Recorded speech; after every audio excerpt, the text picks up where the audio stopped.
ത്രിയേക ദൈവത്തിൻ്റെ അതിപരിശുദ്ധ നാമം വാഴ്ത്തപ്പെടുമാറാകട്ടെ.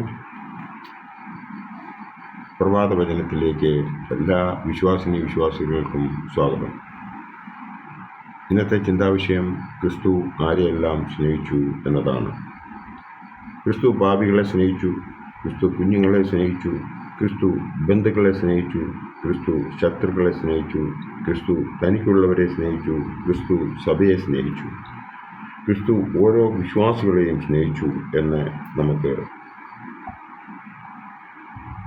ബൈബിളിലൂടെ മനസ്സിലാക്കുവാൻ സാധിക്കും. എന്നാൽ നമ്മൾ ആരെയൊക്കെ സ്നേഹിക്കുന്നുണ്ട്? ഒരു വലിയ ക്വസ്റ്റ്യൻ മാർക്കാണ്. നമ്മൾ ആരെയൊക്കെ സ്നേഹിക്കുന്നുവോ അവർക്ക് വേണ്ടി നമ്മൾ എന്തും ചെയ്യുന്നവർ ആണോ? രണ്ടാമത്തെ ക്വസ്റ്റ്യൻ മാർക്ക്. അകമൊഴിഞ്ഞ സ്നേഹം നമ്മിലുണ്ടോ? ആത്മാവിൻ്റെ ഫലങ്ങൾ നമ്മൾ ഉളവായിട്ടുണ്ടോ? ഗലാത്യർ 5:22, 23 ആദ്യ ഭാഗവും നോക്കുമ്പോൾ നമുക്ക് അറിയാം, അവിടെ ആത്മാവിൻ്റെ ഫലങ്ങളെ കുറിച്ച് പറയുന്നു. സ്നേഹം, സന്തോഷം, സമാധാനം, ദീർഘക്ഷമ, ദയ, പരോപകാരം, വിശ്വസ്തത, സൗമ്യത, ഇന്ദ്രിയജയം. ഈ ആത്മാവിൻ്റെ ഫലങ്ങൾ നമ്മൾ ഉണ്ടെങ്കിൽ മാത്രമേ നമുക്ക് മറ്റുള്ളവരെ സ്നേഹിക്കുവാൻ പറ്റുകയുള്ളൂ. സ്നേഹത്തിൻ്റെ പരിഭാഷ എന്നത് 1 കൊരിന്ത്യർ 13 വായിക്കുമ്പോൾ മനസ്സിലാകും. 13 വാക്യങ്ങളാണ് ഇതിലുള്ളത്. അത് നമ്മൾ ബൈഹാർട്ട് ചെയ്ത് വെക്കുകയാണെങ്കിൽ സ്നേഹത്തിൻ്റെ പരിഭാഷ നമുക്ക് മനസ്സിലാകും.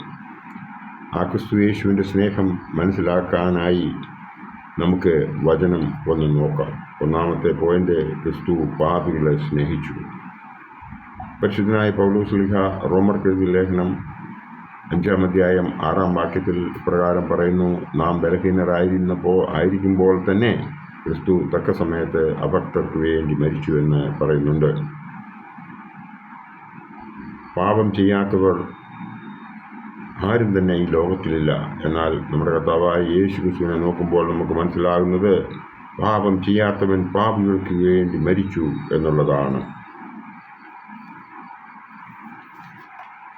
പാരിൻ്റെ പാപങ്ങൾ ചുമന്നൊഴിപ്പാൻ പരലോകം വിട്ടു നീ ഭൂവിൽ വന്നു. പാപം വെറുത്തിട്ടും പാപിയെ സ്നേഹിച്ച പാവനമാം നിൻ സ്നേഹം എത്ര ശ്രേഷ്ഠം.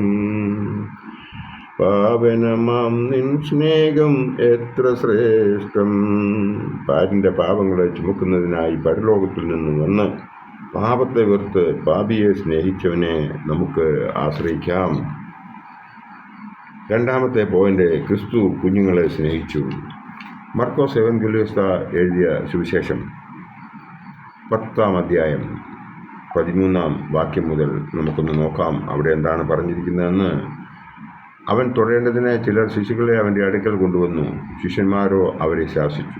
യേശു അത് കണ്ടാറെ മുഷിഞ്ഞു അവരോട്, ശിശുക്കളെ എൻ്റെ അടുക്കൽ വരുവാൻ വിടുവീൻ, അവരെ തടുക്കരുത്, ദൈവരാജ്യം ഇങ്ങനെയുള്ളവരുടേതല്ലോ. ദൈവരാജ്യത്തെ ശിശു എന്ന പോലെ കൈക്കൊള്ളാത്തവൻ ആരും ഒരു നാളും അതിൽ കടക്കയില്ല എന്ന് ഞാൻ സത്യമായിട്ടും നിങ്ങളോട് പറയുന്നു എന്ന് പറഞ്ഞു. പിന്നെ അവൻ അവരെ അണച്ച് അവരുടെ മേൽ കൈവച്ചു അവരെ അനുഗ്രഹിച്ചതായി നമുക്ക് ഇവിടെ കാണാം.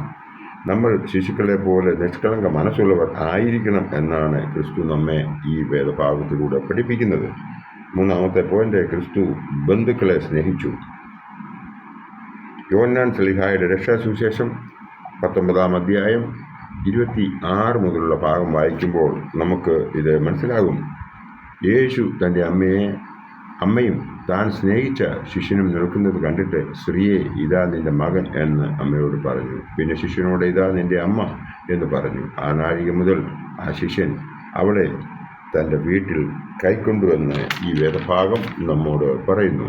കുരിശിൽ കിടക്കുന്നവനായ യേശു തൻ്റെ അമ്മയെയും താൻ സ്നേഹിച്ച ശിഷ്യനെയും പരസ്പരം പരമേൽപ്പിക്കുന്നതായിട്ടാണ് നാം ഇവിടെ കാണുന്നത്. നാലാമത്തെ പോയിന്റ്, ക്രിസ്തു ശത്രുക്കളെ സ്നേഹിച്ചു എന്നാണ് നാം ഇവിടെ കാണുന്നത്.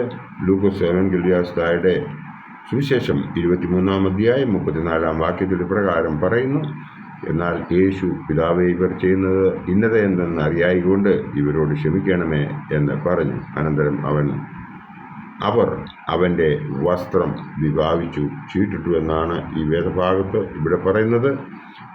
ക്രൂശിൽ കിടക്കുമ്പോഴും യേശു തൻ്റെ ശത്രുക്കളെ സ്നേഹിച്ചതായിട്ട് നമുക്കിവിടെ കാണുവാൻ സാധിക്കും. 5-ാമത്തെ പോയിന്റ്, ക്രിസ്തു തനിക്കുള്ളവരെ സ്നേഹിച്ചു എന്നുള്ളതാണ്. ക്രിസ്തു തനിക്കുള്ളവരെ സ്നേഹിച്ചു.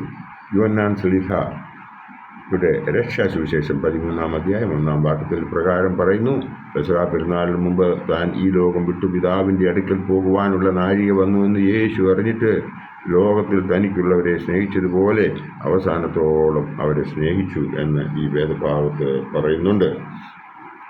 നമുക്ക് അതിന് സാധിക്കുന്നുണ്ടോ എന്ന് ഒന്ന് ചിന്തിക്കേണ്ട സമയമാണ് ഇപ്പോൾ. അടുത്ത പോയിന്റ്, ക്രിസ്തു സഭയെ സ്നേഹിച്ചു എന്ന് നമുക്ക് മനസ്സിലാക്കുവാൻ സാധിക്കും. പരിശുദ്ധനായ പൗലോസ്ലീഹ എഫേസ്യർക്ക് എഴുതിയ ലേഖനം 5-ാം അധ്യായം 25-ാം വാക്യത്തിൽ പ്രകാരം പറയുന്നു, ഭർത്താക്കന്മാരെ ക്രിസ്തുവും സഭയെ സ്നേഹിച്ചതുപോലെ നിങ്ങളുടെ ഭാര്യമാരെ സ്നേഹിപ്പീൻ എന്ന് ഇവിടെ ഉപദേശിക്കുന്നതായി നമുക്ക് ഇവിടെ കാണുവാൻ സാധിക്കും. നിസ്തുലമായ സ്നേഹം എവിടെയുണ്ട് നമ്മളൊന്ന് ചോദിക്കേണ്ട സമയത്താണ് നാം ജീവിക്കുന്നത്. അടുത്ത പോയിന്റ്, ക്രിസ്തു പ്രാർത്ഥിക്കേണ്ട സമയമായി.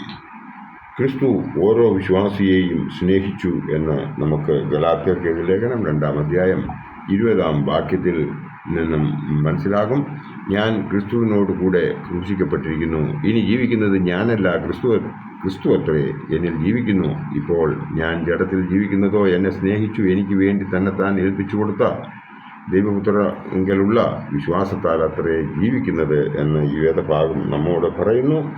ആ വിശ്വാസം നമുക്ക് ഉണ്ടോ എന്ന് ആ വിശ്വാസം നമുക്കുണ്ടോ അന്ന് നാം രക്ഷിക്കപ്പെടും. നാം നമ്മെ തന്നെ സ്നേഹിക്കുന്നുവെങ്കിൽ മറ്റുള്ളവരെയും സ്നേഹിക്കുവാൻ കഴിയും. മറ്റുള്ളവരെ നാം സ്നേഹിക്കുന്നുവെങ്കിൽ അത് നമ്മുടെ രക്ഷിതാവിനെ സ്നേഹിക്കുന്നതിന് തുല്യമാണ്. അതിനായി ദൈവം നമ്മെ അനുഗ്രഹിക്കട്ടെ. ആത്മാവിൻ്റെ ഫലങ്ങളെ ഓർത്ത് പ്രാവർത്തികമാക്കുവാൻ ശ്രമിക്കുക. ഇന്നത്തെ ചിന്താവിഷയം, ക്രിസ്തു ആരെയെല്ലാം സ്നേഹിച്ചു എന്നത് നിങ്ങൾ കണ്ടല്ലോ. അതിനായിട്ട് ദൈവം നമ്മളെ അനുഗ്രഹിക്കട്ടെ. എൻ്റെ വാക്കുകൾ ഉപസംഹരിക്കട്ടെ. നന്ദി, നമസ്കാരം.